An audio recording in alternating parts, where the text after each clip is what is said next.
ओम नमो भगवते वासुदेवाय।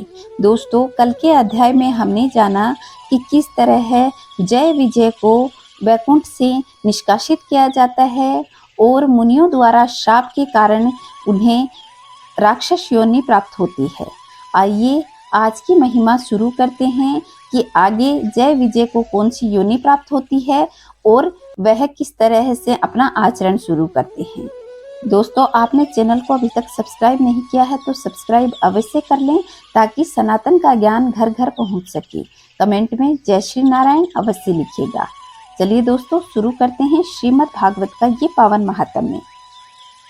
श्री मैत्रेय जी ने कहा, विदुर जी, ब्रह्मा जी के कहने से अंधकार का कारण जानकर के देवताओं की शंका निवृत्त हो गई और फिर वे सब स्वर्ग को लौट गए। इधर दीति ने अपने पतिदेव के कथा अनुसार पुत्रों की ओर से उपद्रव की आशंका बनी रहती थी, इसलिए जब पूरे 100 वर्ष बीत गए तब उस साध्वी ने 2 यमज जुड़वा पुत्रों को जन्म दिया। उनके जन्म लेते ही स्वर्ग, पृथ्वी और अंतरिक्ष में अनेकों उत्पात होने लगे, जिनसे लोग अत्यंत भयभीत हो गए।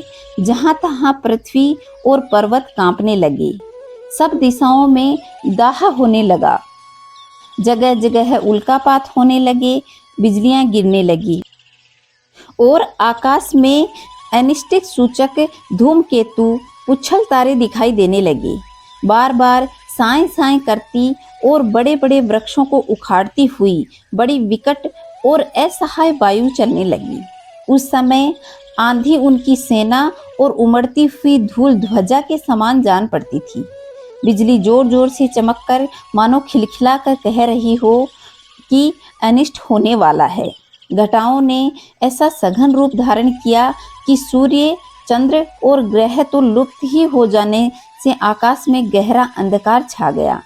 उस समय कहीं कुछ भी दिखाई न देता था। समुद्र दुखी मनुष्य की भांति कोलाहल करने लगा, उनमें ऊंची ऊंची तरंगे उठने लगी और उसके भीतर रहने वाले जीवों में बड़ी हलचल मच गई। नदियों तथा अन्य जलाशयों में भी बड़ी खलबली मच गई और उनके कमल सूखने लगे। सूर्य और चंद्रमा बार बार ग्रसे जाने लगे तथा उनके चारों ओर अमंगल सूचक मंडल बनने लगे। बिना बादलों के ही गर्जने का शब्द होने लगा तथा गुफाओं में से थर की घबराहट का शब्द निकलने लगा। गांवों में गीदड़ और उल्लुकों के भयानक शब्द के साथ साथ सियारनियां मुख से दधकती हुई आग उगलकर बड़ा ही अमंगल शब्द करने लगी। जहां तहां कुत्ते अपनी गर्दन उठा करके कभी गाने और कभी रोने की समान भांति भांति के शब्द निकालने लगे। विदुर जी, झुंड के झुंड गधे अपने कठोर खुरों से पृथ्वी को खोदते और रेंगने का शब्द करते हुए मतवाले होकर इधर उधर दौड़ने लगे। पक्षी गधे के शब्द से डरकर रोते चिल्लाते अपने घोंसलों से उड़ने लगे। अपने खिरकों से बंधे हुए तथा वनों में चरते हुए गाय और बैल आदि पशु डर के मारे मलमूत्र त्यागने लगे। गौएं ऐसी डर गई कि दूहने पर उनके थनों से खून निकलने लगा। बादल पीप की वर्षा करने लगे, देव मूर्तियों की आंखों से आंसू बहने लगे और आंधी के बिना ही वृक्ष उखड़ उखड़ कर गिरने लगे। शनि, राहु आदि क्रूर ग्रह प्रबल होकर चंद्र, बृहस्पति आदि सौम्य ग्रहों तथा बहुत से नक्षत्रों को लांग कर वक्र गति से चलने लगे तथा आपस में ही युद्ध करने लगे। ऐसे ही और भी अनेकों भयंकर उत्पात देखकर सनकादि के सिवा और सब जीव भयभीत हो गए तथा उन उत्पातों का मर्म न जानने के कारण उन्होंने यही समझा कि अब संसार का प्रलय होने वाला है। वे दोनों आदिदेवते जन्म के अनंतर शीघ्र ही अपने फौलाद के समान कठोर शरीर में बढ़कर महान पर्वतों जैसे हो गए तथा पूर्व का पराक्रम भी प्रकट हो गया। वे इतने ऊंचे थे कि उनके स्वर्णमय मुकुट का अग्रभाग स्वर्ग को स्पर्श करता था और उनके विशाल शरीर से सारी दिशाएं आच्छादित हो गई। उनकी भुजाओं में सोने के बाजूबंद चमचमा रहे थे। पृथ्वी पर जो वे एक कदम रखते तो उससे भूकंप जैसा होने लगता। जब वे खड़े होते तब उनकी जगमगाती हुई चमकीली करघनी से सुशोभित कमर से सूर्य के प्रकाश को भी मात देने वाली होती थी। वे दोनों यमज थे। प्रजापति कश्यप जी ने उनका नामकरण किया। उनमें से जो उनके वीर्य से दिति के गर्भ में पहले स्थापित हुआ उसका नाम हिरण्यकश्यपु रखा, और जो दिति के उदर में पहले निकला वह हिरण्याक्ष के नाम से विख्यात हुआ। हिरण्यकश्यपु ब्रह्मा जी के वर से मृत्यु भय से मुक्त हो जाने के कारण बड़ा ही उद्यत हो गया था। उसने अपनी भुजाओं के बल से लोकपालों के सहित तीनों लोकों को अपने वश में कर लिया। वह अपने छोटे भाई हिरण्याक्ष को बहुत चाहता था और वह भी सदा अपने बड़े भाई के प्रिय कार्य करता रहता था। एक दिन वह हिरण्याक्ष के हाथ में गदा लिए हुए युद्ध का अवसर ढूंढता हुआ स्वर्गलोक में जा पहुंचा। उसका वेग बड़ा असहाय था। उसके पैरों से सोने के नुपुरों की झनकार हो रही थी, गले में विजय सूचक माला धारण किए हुए थी और कंधे पर विशाल गदा रखी हुई थी। उसके मनोबल, शारीरिक बल तथा ब्रह्मा जी के वरदान ने उसे मतवाला कर रखा था। इसलिए वह सर्वार्थ निरंकुश और निर्भय हो रहा था। उसे देखकर देवता लोग डर के मारे जहां तहां छिप गए, जैसे गरुड़ के डर से सांप छिप जाता है। जब दैत्यराज हिरण्याक्ष ने देखा कि मेरे तेज के सामने बड़े बड़े गमीले इंद्र आदि देवता भी छिप गए हैं, तब उसने अपने सामने न देखकर बार बार भयंकर गर्जना करने लगा।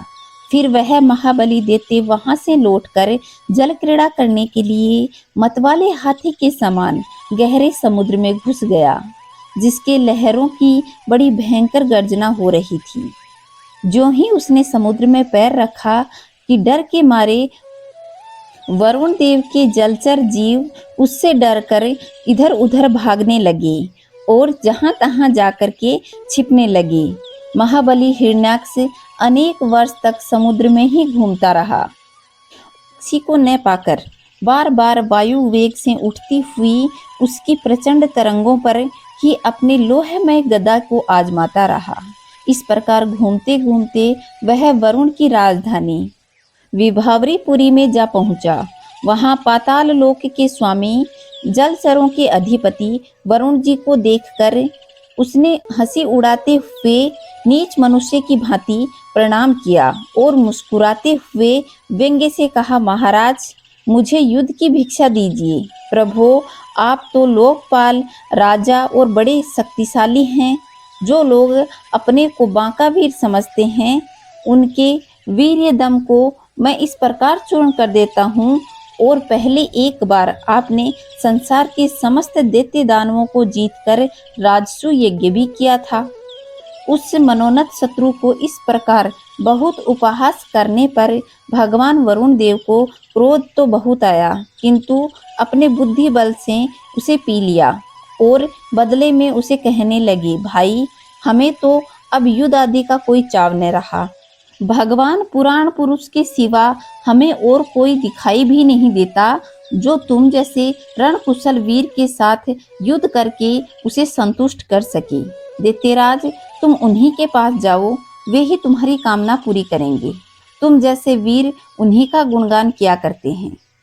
वे बड़े वीर हैं, उनके पास पहुंचते ही तुम्हारी सारी सेखी पूरी हो जाएगी और तुम कुत्तों से घिरकर वीर सैया पर शयन करोगे। वे तुम जैसे दुष्ट को मारने और सत्पुरुषों पर कृपा करने के लिए अनेक प्रकार के रूप धारण किया करते हैं। तो दोस्तों, यह थी हिरण्याक्ष और हिरण्यकश्यपु के जन्म की कहानी। अब जानते हैं आगे की महिमा में कि किस तरह हिरण्याक्ष का भगवान वध करते हैं और क्या क्या आगे की महिमा होती है। इसे हम अगले अध्याय में जानेंगे। तब तक खुश रहें, मस्त रहें, चारों तरफ स्वच्छता बनाए रखें और चैनल पे पहली बार आए हैं तो चैनल को अवश्य सब्सक्राइब कर लीजिएगा और कमेंट में जय श्री नारायण अवश्य लिखिएगा। जय श्री नारायण दोस्तों।